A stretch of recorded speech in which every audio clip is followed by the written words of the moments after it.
కనిపించే ఇంగ్రీడియంట్స్ మన ఉప్మాకు కావాల్సిన పదార్థాలు అనమాట. Carrot and beans are optional. So మన సీడ్స్ ఏవైతే ఉన్నాయో వాటి మనం పౌడర్ చేసి పెట్టేసుకుందాం. నెక్స్ట్ మన కుక్వేర్ని తీసేసుకుందాము. చూసారు కదా, చాలా లిమిటెడ్ మనం ఆయిల్ అనేది యూజ్ చేయొచ్చు. సో నేను గీని యూజ్ చేశాను. ఆవాలు, జీలకర్ర, ఎండుమిర్చి, కరివేపాకు ఇవి మనం ఎలాగో ఉప్మాకి యూజ్ చేస్తాం కాబట్టి అవి వేసేసుకుంటాము. చిటపట అయిన తర్వాత పచ్చిమిర్చి, ఉల్లిపాయ వేసుకున్నాను నేను. సో అది కూడా చక్కగా చేశాను అనమాట. సో మీరు చూడొచ్చండి, సేమ్ కలర్ ఉంటాయి, అంటే కలర్ ఎక్కడ కూడా చేంజ్ అవ్వదు. దట్ ఈస్ వాట్ ఈ కుక్వేర్ మనకి ఇస్తుంది. ఎందుకంటే మనం తినే ఆహారాల న్యూట్రియంట్స్ని లాక్ చేయటము, సో కలర్ పోకుండా ఉంటుంది. ఆ న్యూట్రలాక్ సిస్టమ్ ఉంది కాబట్టి. సో అండ్ మనకి కావలసిన పోషకాలు కూడా మనకు వస్తాయన్నమాట. సో యాజ్ సూన్ మనం యూజువల్గా ఏం చేస్తాం, ఉప్మాకి 1 to 2 గ్లాస్ తీసుకుంటాం కదా, బట్ ఇక్కడ 1 to 1 తీసుకుంటే సరిపోతుంది అనమాట.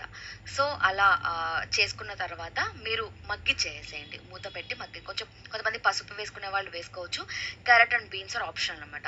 సో చూసారు కదా, టమాటా బాత్ ఎలా ఉంటుంది, సేమ్ అలానే ఉంది కదా. సో చక్కగా కొత్తిమీరతో గార్నిష్ చేసేసుకుందాము అండ్ మనం ఒక బౌల్లోకి తీసేసుకుందాము. సో లాస్ట్ టైం నేను పెసరట్ చేశాను, గుర్తుంది కదా మీకు. చాలా మంది పెసరట్ చేసుకొని తిన్నారు, చాలా బాగుందని కమెంట్స్ చెప్పున్నారు అనమాట.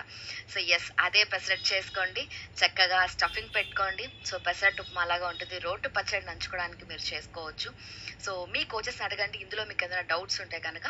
So happy eating, bye.